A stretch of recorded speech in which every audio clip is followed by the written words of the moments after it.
Bom dia novamente a todos e todas. Estão me ouvindo bem todos? Está todo mundo ouvindo? Bom Queria dia, agradecer sim. ao André, aí, em nome do CEPOR, essa oportunidade que a gente está tendo de dar mais um curso, né? Uma nova edição do curso de Políticas Públicas do Esporte.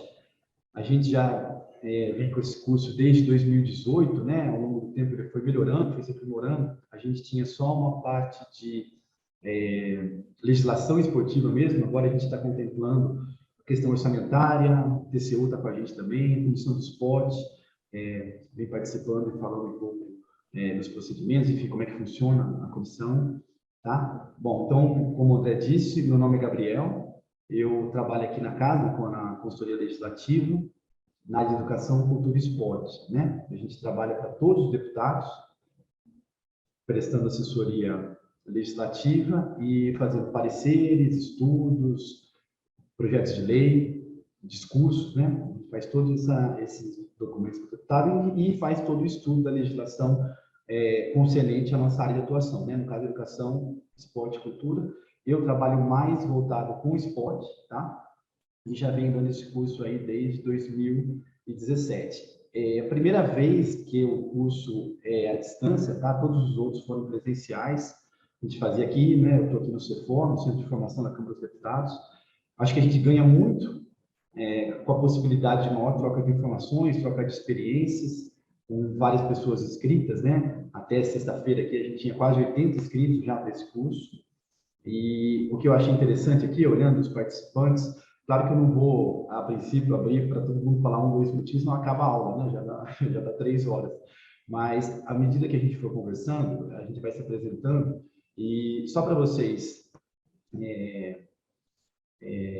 terem uma noção inicial, assim, né, de quem está participando, a gente está com diversas entidades de administração do desporto, né? Diversas federações, confederações, vários esportes do Brasil inteiro, são mais de 11 que estão aqui com a gente presentes, né? Representadas por algumas confederações, inclusive inscreveram mais pessoas, então, assim, tem muita gente de confederações, federações, academias do esporte, tem diversas instituições da sociedade civil que trabalham com esporte também, de novo, né? À medida que a gente for conversando aqui, eu vou nomeando, a gente vai conversando.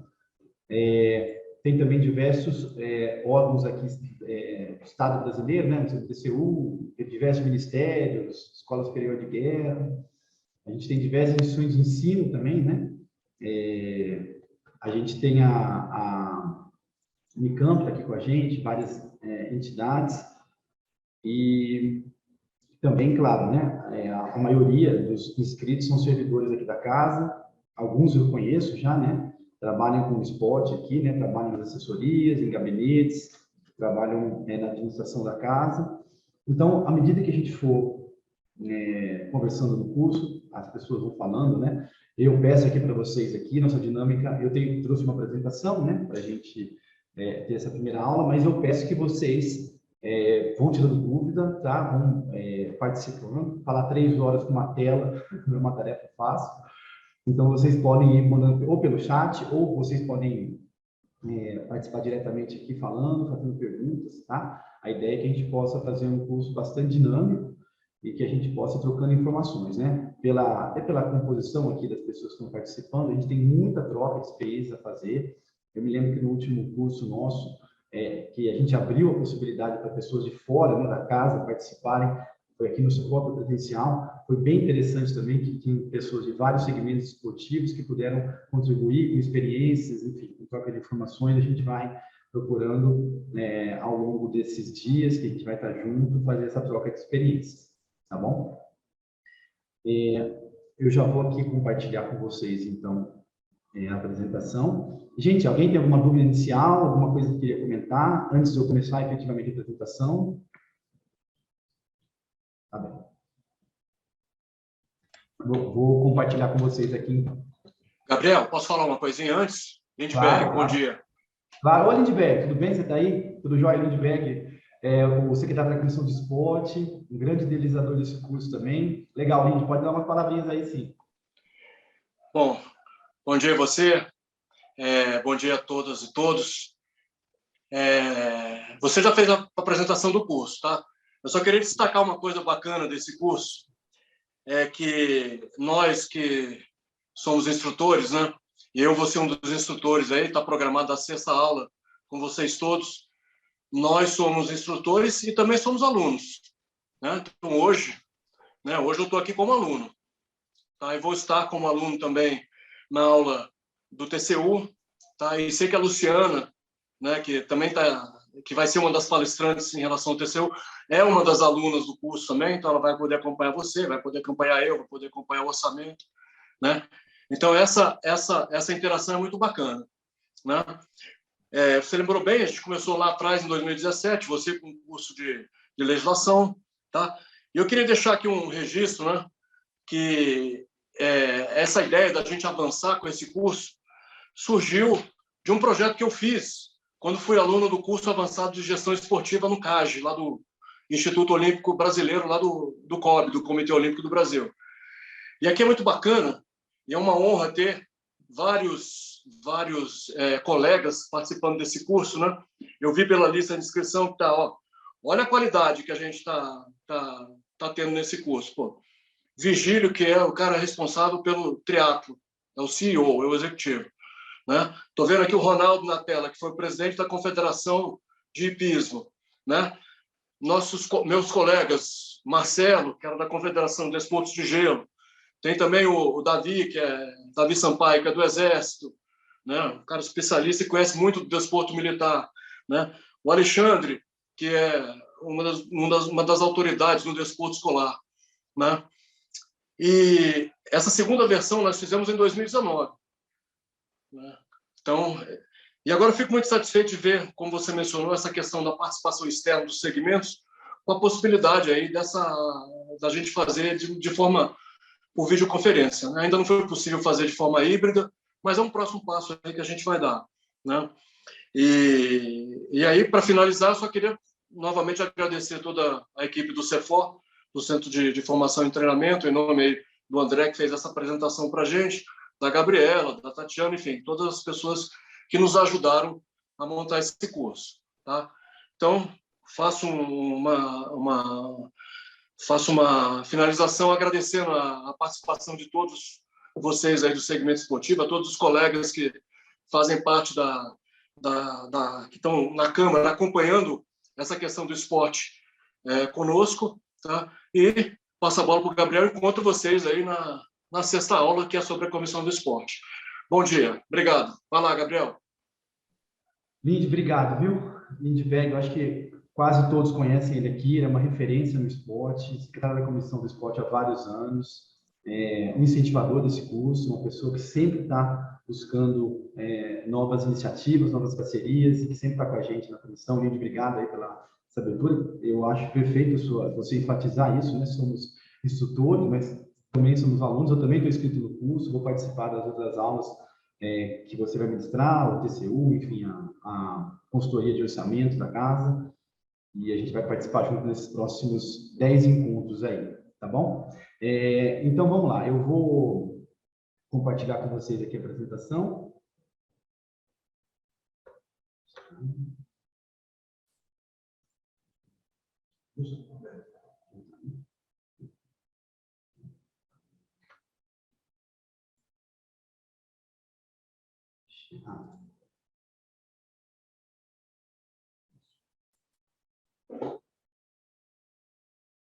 Vocês estão vendo, pessoal? Tá todo mundo compartilhado, tá ok? Ok. Então, vamos lá. Então, mais uma edição, né, de Políticas Públicas para o Esporte, tá? É uma iniciativa aí da Câmara dos Deputados, por meio da Comissão do Esporte, a Consultoria Legislativa, Consultoria de Orçamento e Fiscalização e também o Tribunal de Contas da União, tá? O curso, gente, então ele tá dividido aí em 5 etapas. A gente vai ter a primeira, tá? O módulo 1, que a gente está chamando de 5 aulas de legislação esportiva. Eu que vou ministrar para vocês aí nos próximos 5 encontros, tá? Segundas e sextas. São 5 aulas. Depois a gente vai ter uma aula que o Lindbergh vai ministrar com aspectos da gestão da Comissão do Esporte, tá? Outras 2 aulas com a questão com o TCU, mais focado na questão da fiscalização do esporte, tá? Também, né, como o Lindbergh falou, tem gente participando aqui do TCU também, saúde a todos aí do TCU. O módulo 4 vai ser o do orçamento público para o esporte, consultoria de orçamento da casa aqui também, uma aula. E depois o módulo 5, que eu também vou participar junto com o Lindbergh, um estudo de caso, de uma aula, né, que a gente vai falar muito sobre a questão do Plano Nacional do Esporte. E aqui vale frisar que esse curso está sendo feito, né, ministrado, no momento em que a casa agora está discutindo o Plano Nacional do Esporte, tá? Ele deve ser aprovado aqui na Câmara dos Deputados no final de maio, começo de junho. A gente vai falar disso um pouco também, a gente está participando ativamente dessa construção, dessa concepção do plano. Estou trabalhando diretamente com o relator, né, o deputado Afonso Ram, e a gente vai conversar um pouco sobre isso também, mas é bem interessante assim, notar que talvez o principal instrumento legislativo que ainda falte para o Estado brasileiro vai ser aprovado agora no meio do nosso curso. Aí, tá? A gente vai ter uma oportunidade de conversar bastante sobre isso. Então, esses são os 5 módulos da aula. Tá? Vamos lá, então. Primeiro módulo, legislação brasileira, legislação esportiva brasileira. E quais são, pessoal, quatro objetivos desse primeiro módulo, que são aquelas 5 aulas sobre a legislação esportiva brasileira. Bom, o primeiro, que a gente vai ver hoje, tá? Que é compreender o histórico da legislação esportiva brasileira e o processo de constitucionalização do esporte. Ou seja, como que a legislação brasileira, primeiro, né? Por que o Estado brasileiro começou a intervir no esporte, começou a legislar sobre o esporte? Quais os motivos históricos que levaram a isso e como que o Estado brasileiro legislou sobre isso, tá? Entender um pouco do processo de constitucionalização. Hoje a gente tem um artigo, né, na Constituição, artigo 217, por que ele está lá e como que ele foi construído, qual a concepção que tem atrás desse artigo 217 da Constituição, tá bem? Um outro objetivo desse módulo 1 é estudar a lei que institui as normas gerais sobre o esporte, tá? A Lei Pelé, de 98, que ela estrutura nosso esporte, são as normas gerais do esporte. A gente vai ver com bastante calma essa instituição normativa em 2 aulas, tá? Na próxima sexta e na segunda que vem. E aqui também eu destaco que, além da Lei Pelé, nessas 2 aulas a gente vai ver também agora a Lei de Sociedade Anônima do Futebol, que foi aprovada agora recentemente. A gente vai falar um pouco dela, tá? Que ela fala um pouco, toda a questão, né, da organização estatutária dos clubes, enfim, a gente vai falar um pouco dela. Mas esse outro objetivo é focando na Lei Pelé, tá? As normas gerais do esporte. Sexta que vem e na outra segunda. A gente vai ter uma aula só para a gente compreender os principais mecanismos de financiamento do esporte, tá? Vai ser dia 27, na outra sexta. E aí a gente vem com todas a questão, né? Primeiro mecanismo de financiamento, loteria esportiva, 69, depois a gente vem com todas os financiamentos que a gente teve, a Guilherme Piva, Bolsa Atleta, Lei de Incentivo ao Esporte, enfim, o Profut, o financiamento dos clubes. A gente vai ver todos esses mecanismos, tá? Numa aula. E, por fim, gente, aqui a gente tem, né, 1, 2 e 3 são o que a gente tem, né, que a gente existe de legislação. E depois, numa quarta aula, a gente vai fazer algumas reflexões, né, sobre a legislação esportiva brasileira, falar um pouco do Estatuto do Torcedor e debater os principais pontos, as principais propostas legislativas que estão em andamento, né? Ou seja, o que está em andamento hoje aqui no Congresso que pode impactar a legislação esportiva, quais são os principais pontos discutidos aqui, e os principais tópicos discutidos no esporte mundialmente, tá bem? Essa é a nossa última aula desse módulo, tá? Vamos lá, prosseguindo.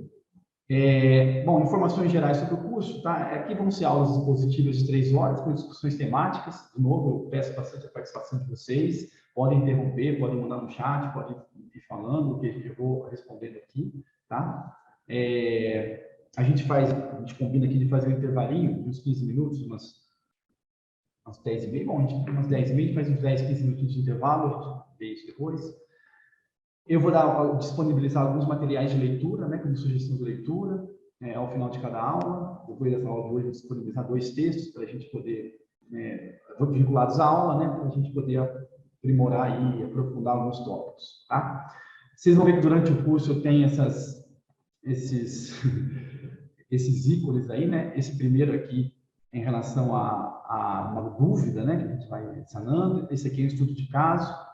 Esse aqui é uma sirene aqui, né, que, enfim, aula à distância, assim, a gente se distrai, mas é para a gente voltar 100% de atenção aqui. Esse elefante aqui com bola dividida, às vezes que acontece, legislativa, tá? E o quiz, que quando era aula presencial, eu faço um quiz aqui referente a algum tema que a gente vai entrar, quem acertava ganhava chocolate, camisa, um monte de coisa. À distância, sim, tem essa perda que a gente tem que ninguém vai conseguir. Talvez quem acertar muito, aí eu mando alguma coisa pro correio depois, tá bom? Mas, enfim, a gente vai aí discutindo os nossos principais temas, tá? Vamos começar, então, com o histórico da legislação esportiva. Então, o que a gente vai ver hoje, tá, gente? São 9 tópicos que a gente vai ver na aula de hoje a respeito desse tema, tá? Então, ó, os 3 primeiros, tá? A gente vai dar uma passada rápida, claro, né, gente? Né? O intuito aqui não é a gente fazer um histórico do esporte no Brasil, como é que ele foi constituído, mas entender rapidamente sua organização para verificar como que ele foi normatizado e por que ele foi normatizado. Esse é o intuito, tá? Então, a ideia é da gente ver as origens do esporte no Brasil e sua organização, como que ele era organizado, por particulares, né? A popularização do futebol no início do século XX, que explica muito a legislação esportiva brasileira. Hoje ainda há uma crítica, né, que a Lei Pelé, o nome, né, a Lei Pelé é muito futebolizado, mas a gente vai entender como que o futebol, a popularização do futebol, ali em 1920, 1930, fez com que os governantes da época passassem a querer se apropriar do esporte e legislar sobre o esporte, tá? Vamos falar um pouco de esporte e identidade nacional, está ligado a todo esse processo aí na década de 30, né? Uma nova construção, uma tentativa de você colocar elementos de identidade nacional no Brasil, né? E o futebol, o esporte é um deles, tá? São 3 pontos. A gente vai ver, posteriormente, os primeiros problemas na organização do esporte brasileiro, ou seja, o esporte a gente vai ver que ele era organizado por particulares, mas começaram a ter alguns problemas em relação à sua organização que, de alguma maneira, justificaram a intervenção do Estado brasileiro no esporte. Aí a gente vai ver a primeira lei mesmo esportiva, que é de 41, tá? Um decreto-lei do Getúlio Vargas, na época. Ele criou uma constituição para estudar a legislação, para estudar o esporte em 1939, e daí teve esse decreto. Vocês vão ver que ele é muito interventivo na época, né? Enfim, como todas as legislações desse período. A gente vai ver um pouco depois as leis esportivas de 1970, né? Como que a legislação esportiva foi se atualizando, né? E, por fim, para essa primeira aula, a gente vai ver um pouco dos movimentos esportivos internacionais, aí da década de 60, década de 1970. Falar do esporte na Constituição Federal, né, que talvez seja esse o nosso grande ponto dessa aula aqui, é como que o esporte está na Constituição Federal e por que ele está lá e como que ele foi construído, tá? E dar uma olhada geral depois na legislação esportiva brasileira, como que ela está constituída, quais são os principais elementos normativos, nós vamos estudar todos eles, mas a gente vai dar uma olhada geral neles hoje, como um ponto de partida para as próximas aulas, tá bem? Vamos lá então, pessoal. Aqui eu coloquei 2 fotos para vocês aqui. Essa primeira, 1817, uma gravura, né? Casamentos de Dom Pedro I e Maria Leopoldina. E aqui, gente, eu trouxe esse primeiro ponto aqui para a gente entender os primórdios, né, do esporte, da organização esportiva do Brasil.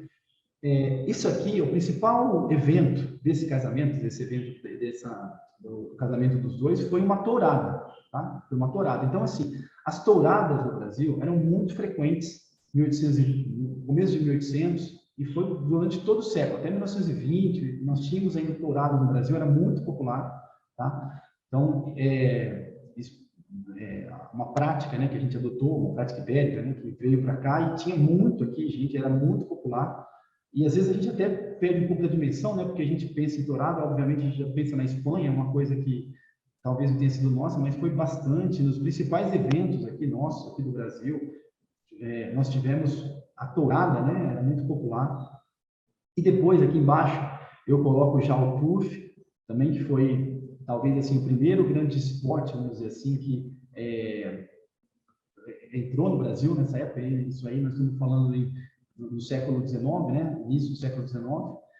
E o que é interessante aqui a gente deixar bem claro que o esporte entra no Brasil, claro, né? O Brasil, imagina o Brasil do século XIX, como era diferente em termos de avanço, em termos de cidades, mas ele entra de forma totalmente heterogênea, mas como uma prática da elite da sociedade brasileira da época, uma prática absolutamente elitista, ele entra, tá? Aí a gente vai avançando aqui, uma outra coisa que a gente pode destacar também, principalmente no sul do país, sudeste, né, mas no sul, a sociedade de ginástica, tá? Uma influência muito grande das comunidades alemãs, a gente tem muito isso também em Santa Catarina, enfim. Então, o esporte começa a entrar pouco a pouco no Brasil, de maneira não linear, né? Com uma diferenciação bem grande entre regiões, tá? E aqui, né, um esporte que foi bastante popular, né, começou a ser bastante popular, que foi o remo, também, né, no final já do século XIX. O remo, a gente vê, né, alguns dos clubes aí do Rio, né, regatas, era muito Flamengo, enfim, Vasco, todos eles têm regatas no nome, eles começam com o remo, tá? E aqui o primeiro ponto que eu quero destacar com vocês é o seguinte: como é que era a organização do esporte nessa época? Ela era particular, tá? Sem nenhuma intervenção do Estado. O Estado não tinha nenhum tipo de intervenção tributária, legal, civil, nada sobre o esporte, tá? E eu coloco aqui um desenvolvimento heterogêneo no país. A gente vê, e isso é interessante notar, que os primeiros estatutos dos clubes, né, esportivos, tudo eles foram copiados de modelos europeus, mas de qualquer maneira não tinha nenhuma base, não tinha nenhuma legislação que de alguma maneira colocava quais eram os requisitos, alguma coisa assim, era bastante livre, né? Então, esse primeiro momento, e eu diria que até ali, a década de 20, 30, a organização do esporte no Brasil era totalmente particular. Não tinha nenhum tipo de intervenção estatal, nem legal, nem de incentivo, nem financeira, não tinha nada. E um desenvolvimento heterogêneo no país, tá? Aqui, gente, o que a gente pode falar de alguns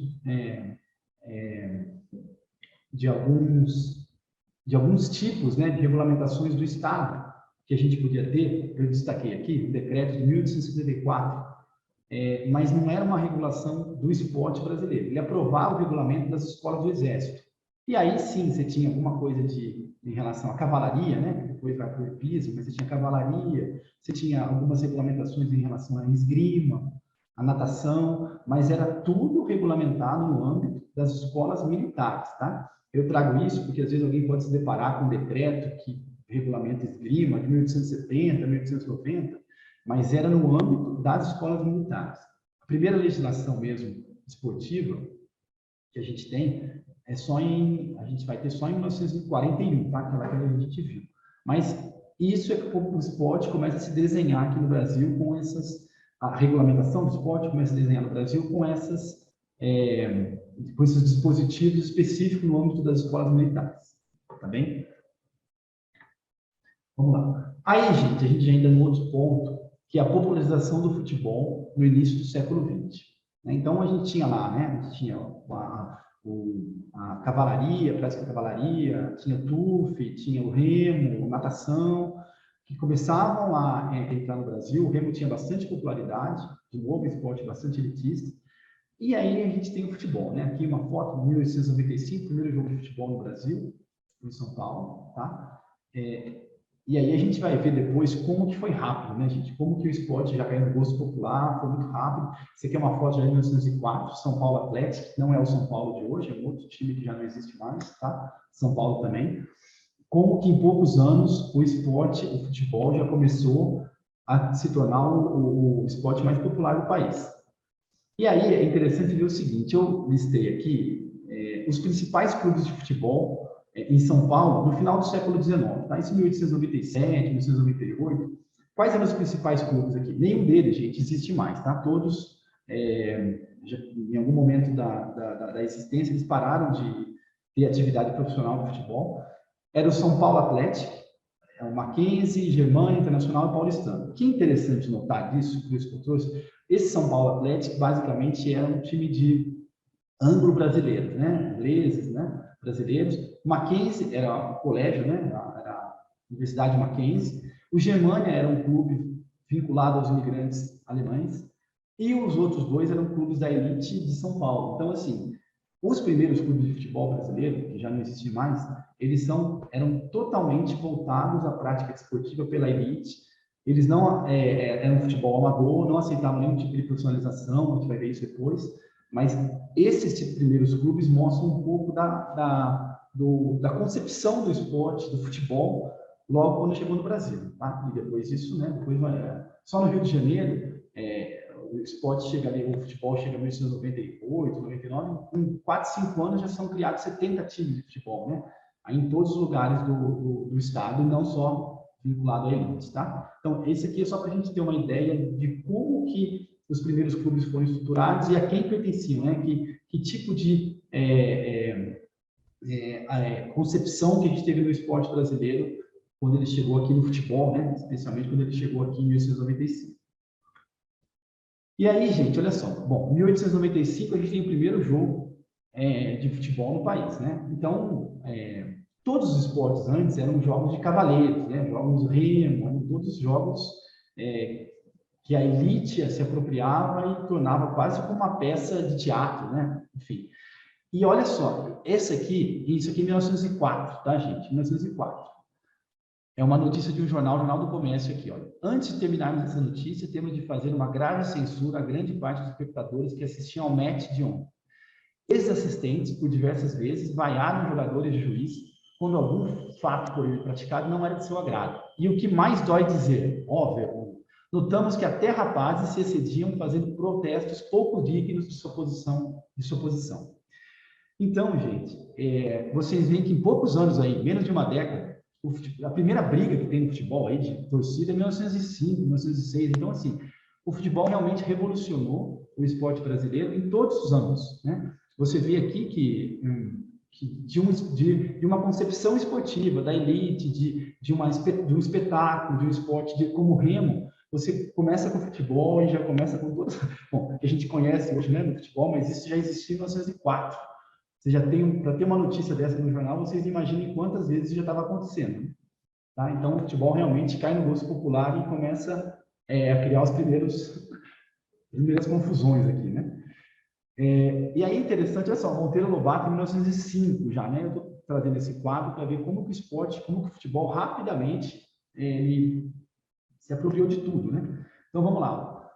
Teve um jogo entre um time paulista e um time inglês, tratava-se de verificar se o paulistano tinha capacidade para sair vitorioso ante a enorme oposição dos filhos de Albion. Essa luta tinha para a população de São Paulo um significado moral 10 vezes maior do que a eleição de um presidente de Estado. 1905 isso, gente, Monteiro Lobato. E uma outra dele aqui também, né? Um ditador que tomasse conta dessa república, acabasse com as fábricas de bacharéis normalistas, substituídos por severos times de futebol, faria mais pelo Brasil que 10 gerações de Feijó, Zé Bonifácio, protegidos e demais estatistas. Então, assim, vocês veem a popularização do futebol e que todos, né, menos os intelectuais da época, já começam a se preocupar não, mas já começam a se dar conta do tamanho do fenômeno que a gente tinha aparecendo no Brasil. E aqui eu trouxe de um outro lado, né, o Graciliano Ramos aqui, né, publicou vários livros, enfim. Isso em 1910, ele não acreditava, assim como alguns outros intelectuais da época, ele não acreditava que o futebol fosse pegar. Então ele coloca aqui, ó, temos esporte em quantidade. Isso é em 1910, mais ou menos. Para que metermos o bedelho em coisas estrangeiras? O futebol não pega, tenho a certeza. Não vale o argumento de que ele tem ganho terreno nas capitais de importância. Não confundamos. As grandes cidades estão no litoral. Isso aqui é diferente, é sertão. Então, ele, o Lima Barreto, tem vários escritos dizendo que o futebol era um estrangeirismo inglês que não ia pegar, era uma moda e que não ia ficar no Brasil. Tá? Então, tem várias frases dessas, tem interessantes debates aqui nessa época da aceitação desses esportes estrangeiros, enfim, é bem interessante ver que alguns já percebiam que o futebol era, pela rapidez que ele se espalhava, ele seria o esporte nacional, enquanto outros preferiam aqui ainda não acreditar que seria uma coisa definitiva, né? Uma coisa que não seria temporária. Vamos lá, o primeiro quiz, que aqui já ia valer um chocolate, alguma coisa aqui, mas eu vou fazer com vocês de longe aqui. Qual time de futebol? Veja aqueles times de futebol que a gente viu anteriormente, todos eles não existem mais, tá? Hoje, no Brasil, qual time de futebol em atividade ininterrupta, até os dias de hoje, mais antigo no Brasil? Rio Grande. Olha aí, já era É do Rio Grande do Sul. Peraí, calma, deixa eu deixar mesmo C. Letra C. Não, mas foi ótimo, olha só. Eu vou levantar aqui uma polêmica. Tá lá, quem que respondeu? Desculpa. E a Ponte quer que seja ela, mas não é ela. A briga é entre a Ponte e o Rio Grande. Vamos lá. Aqui, quem que está falando? E fala rapidinho de onde que é, assim, só para a gente poder ir já ver quem está participando aqui. Vamos lá. Rafael, sou secretário parlamentar do Fábio Bentidieri. Eu entrevistei um goleiro do Rio Grande e ele me deu um livro da criação do Rio Grande, do Vozão. E o Vozão realmente, assim, na concepção deles, eu acredito, é o time mais antigo do Brasil. Perfeito. Controvérsia, aqui é Rubens, da liderança do PCdoB na Câmara. A controvérsia... Ô, Gabriel, beleza. A controvérsia é que o time profissional que ainda existe é a Ponte Preta. O Rio Grande, ele parou por um tempo, a Ponte Preta, ininterruptamente, ela que mantém até hoje. Perfeito. Olha, eu não preciso nem explicar mais nada. Já vou mudar de tela aqui já. É exatamente isso. Obrigado às duas contribuições aí. É isso mesmo, gente. Eu me lembro... E aí, vamos lá. Primeira observação que eu vou fazer. É exatamente essa controvérsia. O Rio Grande é de julho de 1900. A Ponte Preta é de agosto de 1900. Tá? Então, há essa controvérsia. Inclusive, há projeto de lei aqui na casa para declarar a cidade de Rio Grande, eu acho, não sei qual que é a cidade que é, como capital nacional do futebol, tá? E aí dá uma polêmica por causa disso. A Ponte Preta alega que o Rio Grande, em algum momento da sua história, não jogou futebol, né? Parou por um tempo, acho que na década de 40, se não me engano, e depois voltou, né? Então tem essa dúvida aqui, enfim, mas os dois, de qualquer forma, ganhariam um chocolate se estivesse aqui presencial. Estou devendo para vocês dois, aí vocês me cobram. O interessante, gente, aqui é a gente notar o seguinte, veja, Ponte Preta e Rio Grande, os dois primeiros times, bom, esses são os dois primeiros times de atividade mais antigos do Brasil. São dois times, gente, do interior do Brasil, né? Ponte Preta de Campinas, não são de capitais, e Rio Grande do interior, em Porto Alegre, nessa época, nem existia ainda nada assim de futebol, né? O Grêmio vai surgir, se eu não me engano, em 1903, 1904, se eu não me engano.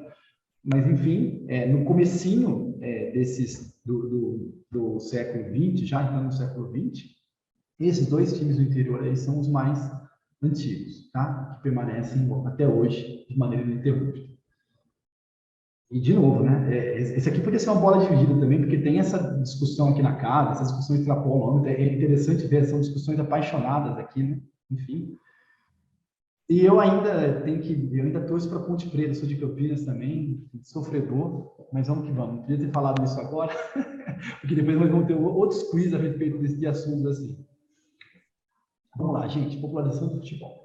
Essa foto aqui, talvez a grande mudança paradigmática, eu diria, do futebol brasileiro mundial, tá? Isso aqui, Laranjeiras, campo do Fluminense, 1919, tá? Final do campeonato sul-americano.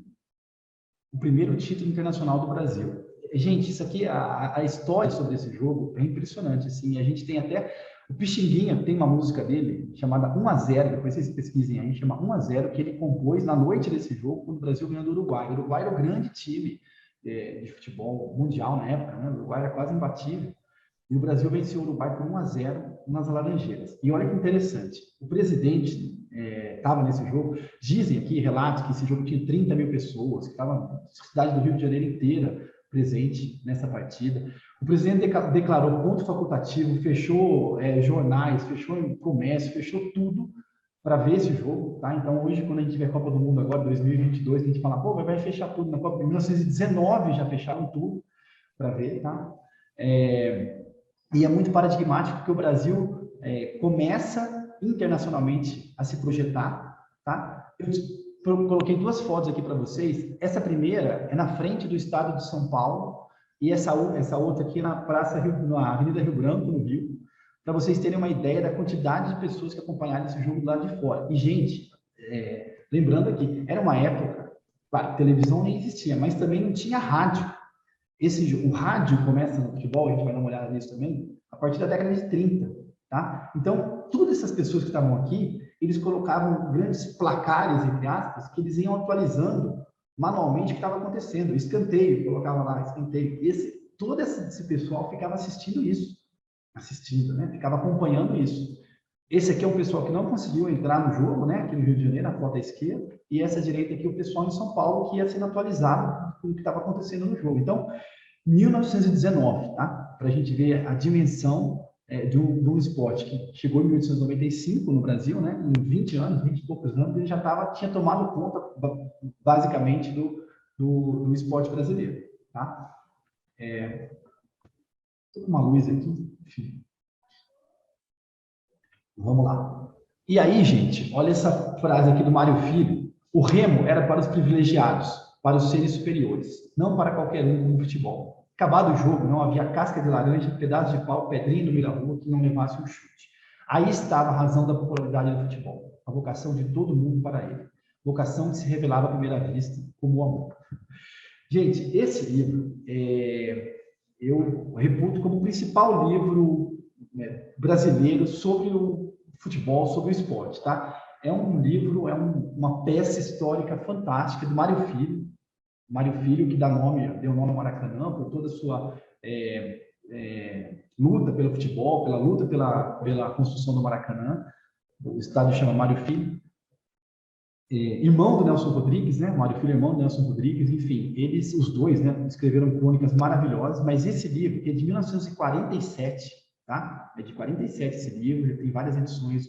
É um livro para quem se interessa pelos primórdios do futebol no Brasil e como que ele foi construído, como que havia a questão racial envolvida, que a gente vai falar um pouco sobre isso também, nos primórdios do futebol brasileiro. Tá? Esse livro é imprescindível para essa leitura, é um livro muito interessante. E é um livro de 1947, né? Em 1947, que ele coloca o futebol como o grande esporte brasileiro. O Brasil ainda não tinha Pelé, nem Garrincha, né, jogando, não tinha o Maracanã, então é um livro que pega todo o primórdio disso ainda. Não tinha o título mundial brasileiro, não tinha nada. Mas é um livro muito interessante, tá? Que ele vai explicando como que o futebol foi tomando conta de todos os rincões do Estado brasileiro. Tá? Aí a gente passa por um outro aspecto, um outro ponto, que é o esporte e identidade nacional. Então, juntamente com toda essa questão da popularização do futebol, principalmente na década de 30, né? Final da década de 20, começo da década de 30, a gente vivia um momento no Brasil de repensar a identidade nacional. Né? Eu coloco aqui os grandes clássicos dessa época, Casa Grande Senzala, Gilberto Freire, o Raiz do Brasil, do Sérgio Buarque de Holanda, toda a questão da industrialização brasileira nesse ponto, modernização brasileira na década de 30. Eu coloco aqui também o samba, tá? O samba começa a aparecer, as escolas de samba, como desfile formal, aparece na década de 30, 33, a capoeira deixa de ser uma coisa que era criminalizada antes para ser mais um elemento de identidade nacional, ou seja, principalmente com Getúlio Vargas, começa-se a pensar no novo Brasil, um novo brasileiro, né? A valorização da mestiçagem, enfim. E o futebol entra como um grande construtor, como um grande elemento de identidade nacional dessa época, que o Getúlio Vargas, a gente vai ver, passa a se apropriar, passa a usar como uma forma de uma comunicação mais direta com as massas, né? Todos esses elementos aqui favorecem isso, né? O samba, a capoeira, a escola de samba, mas o futebol é um dos principais motores aí dessa nova construção de identidade nacional e de uma forma como os governos começam a olhar o futebol com outros olhos, tá? E a gente vai ver isso aí, um fenômeno não só nacional, um fenômeno internacional também, na Itália, na Alemanha, a gente vai ver isso agora. Coloca aqui dois outros pontos, né? Eu coloco aqui o rádio, a gente já falou um pouco dele. O futebol, 1919, aquelas fotos que a gente viu, não existia rádio, não existia nada. Quando entra o rádio no futebol, 1925, 1930, né? Nesse período, aí sim que o futebol ainda tem uma projeção ainda maior, que ele alcança todos os lugares do Brasil mesmo, né? Esse aqui é o Eli Barroso, ele ficou muito famoso, né? Um narrador, essa é uma gaitinha que ele tinha, ele era flamenguista, quando saía gol do Flamengo, ele tocava gaita. As narrações dele tem algumas no Museu do Futebol em São Paulo, são muito irreverentes, né? Ele era flamenguista e quando o Flamengo atacava, ele falava, lá vem mais um gol, enfim, uma narração muito diferente. Mas, enfim, o rádio, como difusor de notícias, de ideias, passa também a difundir o futebol e ainda aumentar ainda a popularidade do esporte. Tá? Isso em 1930, mais ou menos. Né? Então, a gente tem a popularização do futebol, a gente tem uma construção de identidade nacional, tem a questão do rádio, tudo isso junto vai dar na legislação esportiva brasileira. Vamos lá. Aqui eu quero destacar aqui uma outra frase também, né, do Pascal Bonifácio, que é um especialista em geopolítica.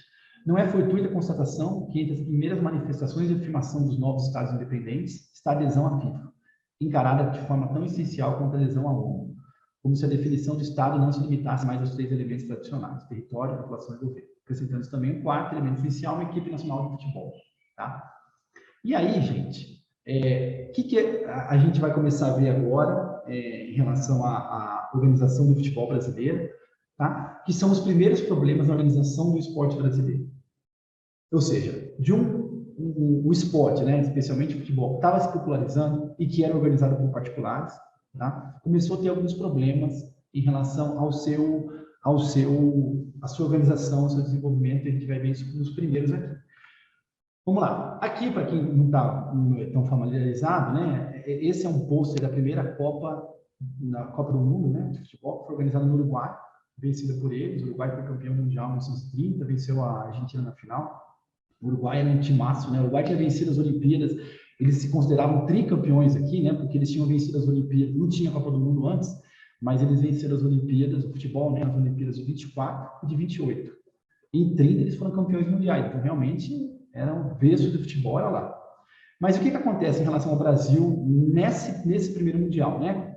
Acho que, como vocês sabem, o Brasil participou de todos os mundiais, é o único país que participou de todas as Copas do Mundo, mas essa participação brasileira aqui, ela foi muito prejudicada. Havia, na época, 2 entidades, tá?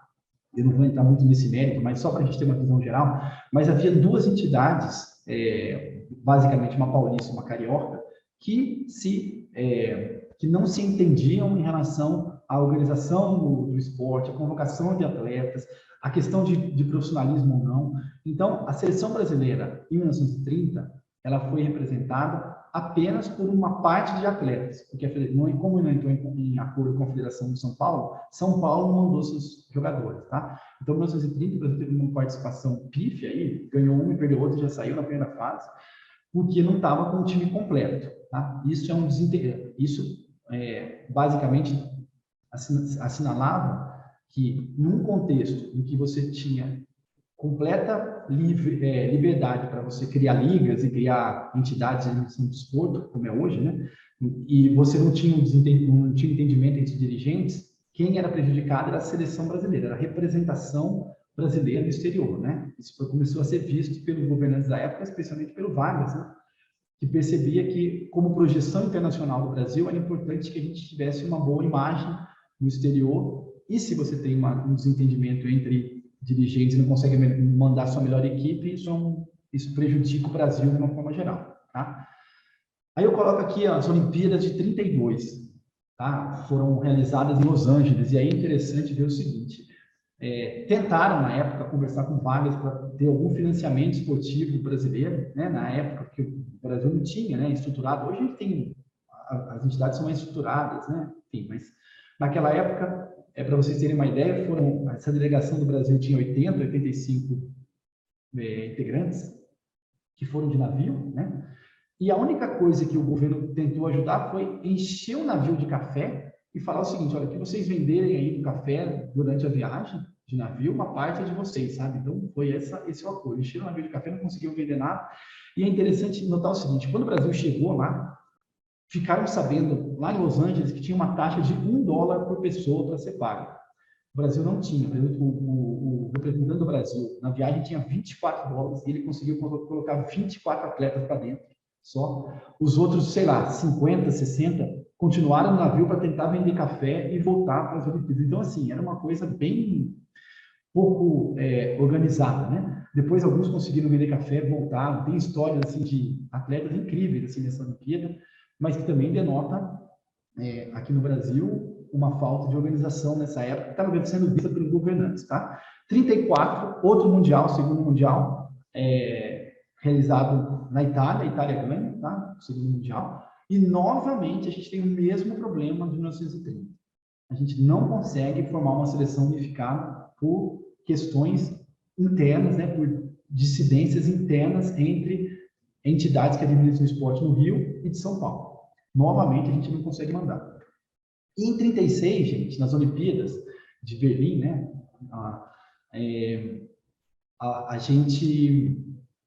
a participação brasileira, até acho que 5 ou 6 dias antes da participação, o Brasil não ia, por causa de divergências também entre confederações. Aqui o Getúlio Vargas, ele teve uma interferência direta, falou com os dois presidentes de confederações que queriam mandar atletas CBB, o COB, enfim, havia, claro, né, uma zona cinzenta em relação a atletas a quem eles pertenciam. O Getúlio Vargas entrou em contato com os dois e, de alguma maneira, conseguiu que a delegação fosse enviada, mas foi assim, na bacia das almas já também. Então, aqui ele já interfere diretamente em 36 para tentar fazer com que a representação brasileira no exterior não fosse prejudicada novamente. Tá? Então, esses são os primeiros problemas que surgem em relação à participação em torneios internacionais. Tá? Vamos lá. Um outro que surge grande também, e aí, esse Amilcar Barbuia aqui, ele jogou aquela final de 1919, tá? Que a gente viu, ele jogou, ele era jogador de futebol, enfim. A gente, na época, esse convencionou chamar de amadorismo marrom, ou seja, amadorismo marrom se refere o esporte era amador, né? Era proibido no Brasil profissionais. Mas, como o esporte se popularizava, os clubes queriam melhores jogadores, eles começaram a atrair jogadores pagando por fora, né? Então, isso era o amadorismo marrom. Você pagava brindes, prêmios, tudo, mas não declarava que pagava para os atletas. E essa frase é muito interessante dele, que ele fala o seguinte: vou para a Itália, cansei de ser amador no futebol, pelo regime porta de gorjeta que os clubes dão aos seus jogadores, reservando-se para si o grosso das rendas. Durante 20 anos, prestei ao futebol nacional os meus modestos serviços. O que aconteceu? Os clubes enriqueceram e eu não tenho nada. Sou pobre, vou para o país onde sabem remunerar a capacidade do jogador. Tá? Então, gente, a gente percebe que uma das grandes dissidências entre aquelas confederações que a gente viu, que a gente viu atrás, né, aquelas divergências entre dirigentes, era em relação à questão da organização do esporte, aceitar ou não aceitar profissionais, tá? Esse debate vem ganhando muita força em 1920, na década de 30, porque o que se percebia era que os clubes, especialmente italianos, mas também uruguaios e argentinos, começaram a levar um monte de brasileiro para jogar lá e pagar, né? O Vasco fez uma excursão, acho que em 1932 ou 33, ele era líder do Campeonato Carioca, ele disparado e ganhar o título, fez uma excursão para a Itália e ficaram lá uns 6, 7 jogadores já, voltou para o Brasil, perdeu tudo e não ganhou o título. Mas assim, para a gente ver como que a situação brasileira de amadorismo, mas que na verdade pagava prêmios por fora, prejudicava o desenvolvimento do futebol brasileiro, tá? E aqui eu vou fazer um outro quiz aqui em relação a esse tema. Qual a origem do termo bicho no futebol? Expressão vinculada aos mascotes dos clubes? Bom, gente, pera primeiro, desculpa, deixa eu voltar. Bicho, eu imagino que muita gente sabe, mas também algumas pessoas não sabem. Bicho é o valor que um clube ganha a mais para vencer uma partida, né? Então, você vai ter um jogo muito importante, o dirigente do clube chega no vestiário e fala: olha, se vocês ganharem essa partida, eu dou, sei lá, R$1.000 a mais para cada um aqui, para uma forma de incentivo, né? Isso é chamado bicho no futebol. Não sei se outras modalidades têm isso, mas, enfim, o que a gente mais popular realmente no futebol. Qual a origem desse termo? Expressão vinculada aos mascotes dos clubes. Nas vitórias, os jogadores costumavam ganhar animais dos dirigentes. Expressão atrelada à prática do jogo do bicho. Ou os primeiros estádios construídos no lugar de antigas fazendas. Isso aqui é um outro, aqui só para a gente... Alguém quer dar um chute aí? Essa eu não tenho a menor ideia. Essa é... Bom... Aqui no chat a C tá bombando.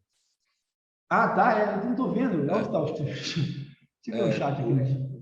O Lucas... Ah, gente, desculpa, eu não tô... Ah, meu Deus, deixa eu deixar aberto o chat aqui do meu ladinho.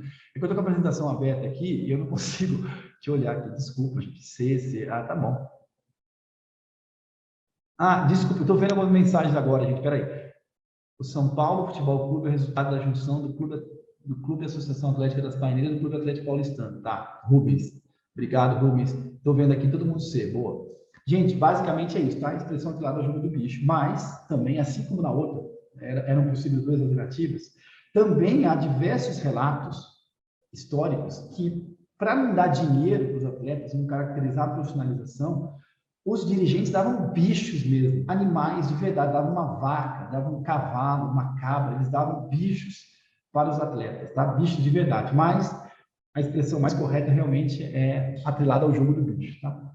Então, isso existia muito, né, no futebol, antes dele se profissionalizar, de alguma maneira, os dirigentes tinham que... E veja, a proibição de profissionalização, gente, não era a proibição legal, tá? Não era a legislação brasileira que fazia isso, porque não tinha legislação. A proibição era nos estatutos dos torneios que participavam. Você tinha o Campeonato Carioca, o Campeonato Paulista, nos estatutos proibia-se atletas profissionais, ou seja, que tiravam seu sustento do futebol na época, né? Enfim, e que não fossem amadores, tá? Vamos lá, vamos seguir aqui. O chat aqui abertinho. Aí, gente, aqui, ó, eu estou trazendo para vocês aqui. Opa! Vamos lá. Ainda nessa questão dos primeiros flores na organização do esporte brasileiro. Esse aqui, gente, é o time da Lazio, tá? A Lazio era um dos principais clubes italianos na década de 30, né? E veja aqui, eu não vou ler todos, mas só para vocês sentirem o drama aqui. Esse é o time da Lazio, campeão várias vezes. Olha quantos brasileiros tinha nesse time. 2, 3, 4, 5, 6, 7, 8. Na verdade, assim, né, eles chamavam, a Itália percebeu a importância dos oriundes, que eles chamavam, que eram os descendentes do Brasil, Uruguai e Argentina, né? Realmente jogavam futebol de maneira notável. E aí eles começaram a trazer todo mundo para lá. Olha a quantidade de brasileiros que tinha no time da Lazio, que era um dos principais times na época, em 1931, né? E, de novo, gente, hoje a gente discute esse problema, né? Muitos atletas vão para fora, os clubes brasileiros não conseguem segurar aqui os atletas, mas, olha, isso é há 80 anos, tá? 80 anos, 80 não, 90 anos atrás, e a gente já está com o mesmo problema, tá? 90 anos. Então, com essa situação toda, e aqui é interessante ver o time de 34, né? A gente já viu essa foto, a Copa do Mundo de 34, que a Itália foi campeã na Itália. Esse é o time da Itália, tá? Campeão mundial de 34. Vocês não têm aqui os nomes das pessoas, talvez que soem mais para alguém que está mais ligado ao futebol. O Giuseppe Meazza era o capitão, o nome do campo do Milan, né? O Giuseppe Meazza. Mas o time basicamente era formado por uruguaios, brasileiros e argentinos. Tinha uns 6, 7 aí, que eram uruguaios, brasileiros e argentinos. O time da Itália era uma mescla, nessa Copa de 34, da América do Sul, né? Dos oriundes que eles chamavam da América do Sul. Então, esse foi um problema que tanto o Uruguai, quanto o Brasil, quanto a Argentina foram percebendo, tá? E a gente tem aqui que nesses 3 países, e é uma discussão que já vinha vindo, tanto a Argentina, quanto o Uruguai, quanto o Brasil, eles profissionalizam o futebol no final de 1920 e começo de 1930. O Brasil, 33, é o último. Mas aí, de novo, não é uma mudança legal, não tem lei, não tem legislação para isso, não tem nada. É uma mudança dos estatutos dos torneios, tá? Que passam a admitir que os atletas recebam, né? Que sejam profissionais, tá? Mas isso, gente, você vê aí, são 1933, tá? Aqui no Brasil. Joia? Vamos lá. E aí, gente, vamos lá. Aqui é o Getúlio Vargas, tá? Então, dentro desse todo o contexto que a gente foi vendo, né? Um contexto de popularização do futebol, um contexto que o esporte passa a ser mais um elemento de construção da identidade nacional, o rádio, né, começa a transmitir o esporte, e que a gente tem a representação brasileira em eventos internacionais prejudicada por alguns entendimentos, a gente, em todo esse contexto aqui, a gente começa a ter uma interferência mais marcante do Estado no esporte brasileiro, tá? Aqui o Vargas, e é interessante, aqui é a Copa de 38, tá? O Brasil depois aqui, ó, esse aqui é o logo da Copa de 38. Então, o Brasil em 30, na Copa, vai com o time dividido, 34 a mesma coisa. 38, finalmente, entra-se num acordo e o Brasil vai para o time principal, com todos os principais atletas, tá? O Brasil chegou, em 38 a Itália foi campeã de novo, foi bicampeã. O Brasil chegou à semifinal com a Itália, tá? O Leônidas da Silva, que era o mais conhecido, não pôde jogar, mas os dois desfalques, o Brasil foi bastante desfalcado, mesmo assim perdeu de 2-1, e a crônica esportiva diz que o pênalti que deu vitória para a Itália não foi pênalti, enfim, foi uma grande discussão, tá? Mas aí em 38 a gente já foi com o time titular e quase chegou, depois a Itália foi campeã. E aqui, nos diários do Getúlio Vargas, a gente tem uma frase algumas reflexões dele, que foi: a perda do time brasileiro para o italiano causou uma grande decepção e tristeza no espírito público, como se tratasse de uma desgraça nacional. Tá? Isso em 38, tá, gente? Diário dele de 38. E aí, continuando com o diário do Getúlio Vargas ainda, a paixão desportiva tem o poder miraculoso para conciliar até o ânimo dos integralistas com o dos comunistas. Outra frase do diário dele, tá? É preciso coordenar e disciplinar essas forças que se avigoram à unidade da consciência nacional. Então, gente, vocês veem que isso é o diário de 38 e 39. Ele entende, tá? O Getúlio entende o poder do esporte, o que estava em jogo ali para ele, né? Eu lembro também que o Estado Novo foi implementado em 37, 38 foi essa Copa. Então, assim, era todo um contexto de maior interferência do Estado, não só no esporte, mas em todos os segmentos econômicos, enfim, sociais, tá? E o que o Getúlio faz nessa época? Ele cria, gente, uma Comissão Nacional de Esportes, tá? Em janeiro de 1939. Então, é uma das primeiras instituições que são criadas para se discutir, para se pensar o esporte, para propor uma legislação esportiva que contemplasse toda essa prática esportiva que já vinha ocorrendo no Brasil. Lembrando de novo, até então era organizado por particulares e o Estado não tinha nenhum tipo de legislação sobre o esporte, tá? Ele cria essa Comissão Nacional em janeiro de 39. Gente, tudo bem por enquanto? Deixa eu ver aqui no chat alguma coisa. Vocês podem interrompendo, tá? Perguntando, enfim. Vamos lá.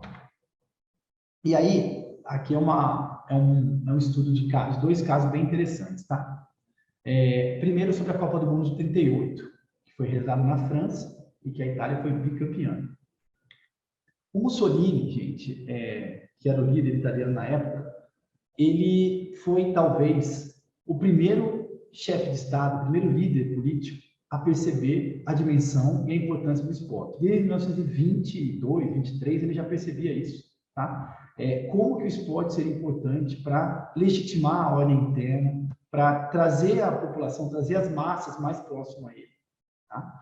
E ele manda um telegrama, isso é título de livro, título de filme, inclusive, ele manda um telegrama para os atletas italianos, na véspera da final, que foi contra a Hungria.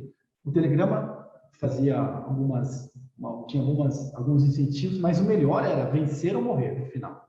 Acabava desse jeito. E a Itália venceu. Acho que 3-2 ou 4-2. Aqui, Mussolini telegrama para os atletas italianos antes da final da Copa da Hungria, tá?